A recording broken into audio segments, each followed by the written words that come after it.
Hi అండి. అందరికీ నమస్తే. వెల్కమ్ టు అవర్ ఛానల్ మా ఇంటి హరివిల్లు. ఎలా ఉన్నారు మీరందరూ? ఏం చేస్తున్నారు? బాగున్నారా? నేనైతే చాలా బాగున్నాను. ఈరోజు వీడియో వచ్చేసి నేను పూజ చేసుకున్నానండి. మీలో చాలామంది నేనైతే పూజా విధానం గురించి వీడియో షేర్ చేశాను. కానీ మీలో కూడా ఇంకా చాలామందికి డౌట్లు అనేది ఉన్నాయి. ఆ డౌట్లు క్లియర్ చేసేదానికి ఈ వీడియో చేస్తున్నాను. అలాగే మన ఇంట్లో అమ్మవారు ఎప్పటికీ స్థిరంగా ఉండాలన్నా, మన ఇంట్లో సుఖ సంతోషాలతో సిరి సంపదలతో మన ఇల్లు తులతూగాలన్నా ఏం చేయాలి, మనం గృహిణులం ఎలా ఉండాలి, పూజ విధి విధానాలు అలాగే నియమాలు, పూజకు ముందు మనం ఎలా ఉండాలి, పూజ మనం ఎలా చేసుకోవాలి, అలా మనం ఎలా ఉంటే మనల్ని అమ్మవారు అనుగ్రహిస్తారు అనేది ఈ వీడియోలో నేను చెప్తాను. వీడియో అయితే స్కిప్ చేయకుండా ఎండ్ వరకు చూడండి. అలాగే మీకు దైవభక్తి లేనట్లయితే, మీరు దైవాన్ని నమ్మని వాళ్ళైతే ఈ వీడియో మాత్రం చూడొద్దండి. ఈ వీడియో స్కిప్ చేసేయండి. నాకు తెలిసినవి మా అత్తయ్య ద్వారా, మా అమ్మ ద్వారా నేను నేర్చుకున్నవి ఈరోజు ఈ వీడియోలో షేర్ చేస్తున్నాను. ఫస్ట్ మనం ఉదయం లేవంగానే మన అరచేతులు చూసుకోవాలండి. అరచేతులలో అమ్మవారు త్రిశక్తి స్వరూపులైన అమ్మవారు కొలువై ఉంటారు కనుక మన అరచేతులు చూసుకోవాలి. తర్వాత ఇలా కళ్ళకి అద్దుకొని ఇలా తలపై పెట్టుకోవాలంటండి. తర్వాత చేయాల్సిన పని, మనం మంగళసూత్రాలను కళ్ళకు అద్దుకోవాలండి. తర్వాత మనం లేవంగానే భూమాతకు నమస్కారం చేయాలండి. అమ్మ, నిన్ను కాళ్ళతో తొక్కుతున్నాము, మమ్మల్ని క్షమించు అని భూమాతకు నమస్కారం చేయాలంట. ఇది మా అత్తయ్య నేర్పింది నాకు. అలాగే లేవంగానే మనం చీపురు పట్టుకుంటాం కదా, ఇంట్లో క్లీన్ చేసుకోవాలి అని, అలా చేయకూడదు. చీపురు ఎప్పటికీ మనం లేవంగానే పట్టుకోకూడదండి. ఫస్ట్ మనం ఉప్పును తాకాలన్నమాట. కళ్ళ ఉప్పు కానీ ఏ ఉప్పు అయినా కానీ మనం ఫస్ట్ ఉప్పును పట్టుకున్నాకనే మనం క్లీనింగ్ ఏవైనా పట్టుకునేటివి తగలాలన్నమాట. మన ఇల్లు ఎప్పటికీ శుభ్రంగా ఉండాలి. ఎక్కడ బూజు అనేది ఉండకూడదు. బూజు ఉంటే శనీశ్వరుడు ఉంటాడు అంటారు కదా, అందుకనేసి ఎక్కడ బూజు లేకుండా చూసుకోవాలి. ఇల్లు ఎప్పటికీ శుభ్రంగా పెట్టుకోవాలి. ఎక్కడంటే అక్కడ చెత్తా చెదారం అనేది అస్సలు ఉండకూడదు. అలాగే వారానికి ఒకసారి కానీ ఖచ్చితంగా కళ్ళు ఉప్పు కొంచెం పసుపు వేసేసి ఇల్లు అనేది శుభ్రం చేసుకోవాలి. మనకు డౌట్ ఉంటుంది కదా, దిష్టి తగులుతుంది, ఇల్లు చూసిన వాళ్ళు దిష్టి తగులుతుంది, అలాగే నెగిటివ్ వైబ్రేషన్స్ ఉంటాయి అని అనిపించినప్పుడు ఖచ్చితంగా మనము వారానికి ఒక్కసారైనా, నేనైతే 3 రోజులకు ఒకసారి 2 డేస్కి ఒకసారి కానీ ఉప్పు పసుపు 2 వేసి క్లీన్ చేపిస్తాను. కనీసం వారానికి ఒకసారైనా మీరు ఖచ్చితంగా ఉప్పు పసుపు కొంచెం, ఎక్కువ అవసరం లేదు, కొంచెం కానీ వేసేసి ఇల్లు మొత్తం క్లీన్ చేయాలండి. అది ఇల్లు అయితే ఎప్పటికీ అలా పెట్టుకోవాలి. గడపలకి పసుపు రాసుకొని కుంకుమ పెట్లు పెట్టుకొని, అలాగే బియ్యం పిండితో నుగ్గు వేసుకోవాలి. మనం పాదాలకు పసుపు పూసుకోవాలండి. ఖచ్చితంగా శుక్రవారం పూజ చేసేటప్పుడు మాత్రం పాదాలకు పసుపు రాసుకోవాలి. గడపలకు పసుపు పూసుకొని కుంకుమ బొట్లు ఖచ్చితంగా పెట్టుకోవాలి. అలాగే బియ్యం పిండితో ముగ్గు వేయాలి. అమ్మవారికి ఇష్టం అంటండి. అమ్మవారు మన ఇంట్లో ఎప్పటికీ కొలువై ఉండాలి, అమ్మవారు మన ఇంట్లోకి రావాలి అంటే గడపలకు ఎప్పుడు పసుపు రాసుకొని గడపలు పసుపు కుంకుమలతో కలకల్లాడుతూ ఉండాలంట. అలాగే ఇంట్లో ఎప్పటికీ మన జుట్టు అనేది విరబోసుకుని తిరగకూడదంటండి. అలాగే ఇంట్లో బొట్టు లేకుండా ఉండకూడదు. మొండి చేతులు గాజులు లేకుండా అస్సలు ఉండకూడదంటండి. అలాగే సాయంత్రం పూట నిద్రపోకూడదు. ఎట్టి పరిస్థితుల్లో 4 నుంచి 6 కానీ 7 కానీ ఆ టైంలో ఎట్టి పరిస్థితుల్లో మీరు పడుకోవద్దండి. ఆ టైంలో అమ్మవారి ఇంట్లోకి వస్తారంట. ఆ టైంలో మాత్రం ఎట్టి పరిస్థితుల్లో పడుకున్నా పడుకోకపోయినా, నిద్రపోకపోయినా మీరైతే మాత్రం పడుకొని అయితే ఉండకూడదంటండి. అది మా అమ్మ మా అత్త నాకు నేర్పినటువంటి. ఇంకా విధి విధానాలు, పూజ నియమాలు ఎలా ఉంటాయి, ఎలా మనం ఏ టైంలో పూజ చేసుకుంటే మనకు అమ్మవారు అనుగ్రహిస్తారు, ఏ టైంలో పూజ చేసుకుంటే మన ఇల్లు సుఖ సంతోషాలతో తులతూగుతుంది అంటే, ఫస్ట్ బ్రహ్మముహూర్తం అండి. 3 నుంచి 4 వరకు బ్రహ్మముహూర్తం ఉంటుంది. ఆ టైంలో పూజ చేసుకుంటే చాలా అంటే చాలా మంచిది. ఆ టైంలో దేవతలు సంచరిస్తూ ఉంటారంట. కానీ మనకు ఆ టైంలో కుదరదు కదా. ఉదయాన్నే అంటే సూర్యోదయానికి ముందు, అలాగే సాయంత్రం అంటే సూర్యాస్తమయం కాకముందు పూజ చేసుకుంటే చాలా మంచిదంట.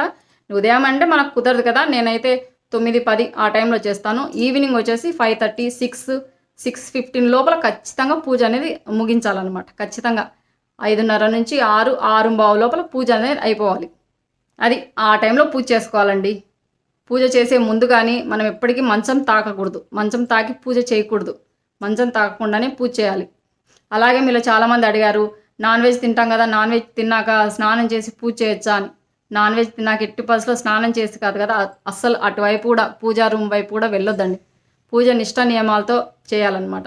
అలాగే శుక్రవారం అమ్మవారికి కలశం పెట్టుకున్నా పెట్టుకోకపోయినా ప్రసాదంగా మాత్రం అమ్మవారికి చాలా ఇష్టం అండి. పప్పుల పొడి లేదా చిత్రాన్నం, అదేనండి, పులిహోర, గుగ్గుళ్ళు, శనగ గుగ్గుళ్ళు, అలసంద గుగ్గుళ్ళు, అలాగే శనగపప్పు పాయసము, బియ్యం పాయసము చాలా ఇష్టం అండి. ఇంకా ఎంతో అమ్మవారికి ఎంతో ఇష్టమైనది వచ్చేసి చెరుకు రసం అండి. మీ గినక చెరుకు రసం దొరికితే కనుక ఖచ్చితంగా అమ్మవారికి నైవేద్యంగా పెట్టి మీ ఇంటిల్లిపాది స్వీకరించండి. బయట వాళ్ళకైతే ఎవరికి ఇవ్వద్దండి. మీ ఇంటి వాళ్ళు మాత్రమే తాగాలన్నమాట. చెరుకు రసం చాలా ఇష్టం అండి అమ్మవారికి. మీకు గనక దొరికితే అమ్మవారికి ఒక శుక్రవారం రోజు నైవేద్యంగా పెట్టండి. అలాగే చాలామంది కామాక్షి దీపం గురించి అడుగుతున్నారండి. కామాక్షి దీపం శుక్రవారం పెట్టుకుంటే మంచిది. శుక్రవారం, మంగళవారం ఖచ్చితంగా పూజ చేయాలండి. కామాక్షి దీపం పెట్టుకుంటే మీకు డైలీ పూజ చేయలేని వాళ్ళు ఖచ్చితంగా శుక్రవారం, మంగళవారం అమ్మవారికి ఖచ్చితంగా కుంకుమ బొట్లు పెట్టేసి పూలు సమర్పించి నైవేద్యంగా ఏదైనా సమర్పించి ఖచ్చితంగా పూజ అనేది చేయాలండి. శుక్రవారం పెట్టుకుంటే మంచిది. అలాగే మీలో చాలామంది బయటికి వెళ్ళొచ్చాక పూజ చేసుకోవచ్చా అని అడిగారండి. బయటికి వెళ్ళొచ్చాక కూడా హెడ్ బాత్ చేసి పూజ చేసుకోవాలన్నమాట. అది ఉదయం కానీ సాయంత్రం కానీ బయటికి వెళ్ళొచ్చాక హెడ్ బాత్ చేసే పూజ చేసుకోవాలండి. అలాగే అఖండ దీపం గురించి కూడా చాలామంది అడిగారు. అఖండ దీపం అనేది మీకు చెప్పాను కదా నేను. అఖండ దీపం అనేది మనం ఎప్పుడైతే వెలిగిస్తామో మరుసటి రోజు 24 గంటలు అలాగే వెలుగుతూ ఉండేదాన్ని అఖండ దీపము అంటారండి. నేను అలాగే ముట్టిస్తాను. ఒత్తి అనేది చాలా పెద్ద ఒత్తి వేస్తాను అనమాట. 2 ఒత్తులు కలిపి ఒకే ఒత్తిగా చేసి వేస్తాను. ఆ ఒత్తి వెలుగుతూనే ఉంటుందండి. కొంచెం ఒత్తు అనేది పైకంటే నూనె ఎప్పటికీ పోస్తూ ఉంటాను. అలాగే వెలుగుతూ ఉంటుంది. వారం వెలుగుతుంది, 10 రోజులు వెలుగుతుంది. ఆ ఒత్తి ఉన్నంత వరకు వెలుగుతూనే ఉంటుందండి. ఆయిల్ ఉన్నంత వరకు వెలుగుతూనే ఉంటుంది. ఒక్కొక్కసారి ఇరుకు ఇబ్బంది అయినప్పుడు ఖచ్చితంగా ఆరిపోతుంది. ఆరిపోయినా ఏం కాదు. అయ్యో ఆరిపోయింది కదా అని మీరు అనుమానం ఏం పడాల్సిన అవసరం లేదు. ఒక్కోసారి ఆరిపోతుంది. ఆరిపోయినా ఏం కాదు. మళ్ళీ క్లీన్ చేసేసుకొని మళ్ళీ కొత్త ఒత్తి వేసుకొని పూజ చేసుకుంటే సరిపోతుంది. అలాగే డైలీ పూజా విధానం కూడా అడిగారండి. డైలీ పూజా విధానం వచ్చేసి ఏం లేదండి. నేనైతే కింద మ్యాట్ వేసాను కనుక పూలు అన్నీ తీసేసి క్లీన్ చేస్తాను. తర్వాత డైలీ ఒత్తులు మార్చుకోవాలండి. ఈరోజు ముట్టించాం కదా ఒత్తి అనేసి సాయంత్రానికి కూడా అదే ఒత్తితో ముట్టియకూడదు. ఎప్పటికైనా ఒక్కసారి వెలిగి ఆరిపోయిన ఒత్తిని మళ్ళీ మనం వెలిగించకూడదు అనమాట. సాయంత్రానికి కూడా అంతే. ఉదయం వెలిగించామనుకోండి, సాయంత్రానికి వెలుగుతూ ఉంటే ఒత్తి కొంచెం పైకని ఆయిల్ పోస్తే సరిపోతుంది. కానీ ఒత్తి ఆరిపోయింది అంటే సాయంత్రం కూడా ఒత్తులు మార్చి మనం నూనె పోసుకొని వెలిగించాలన్నమాట.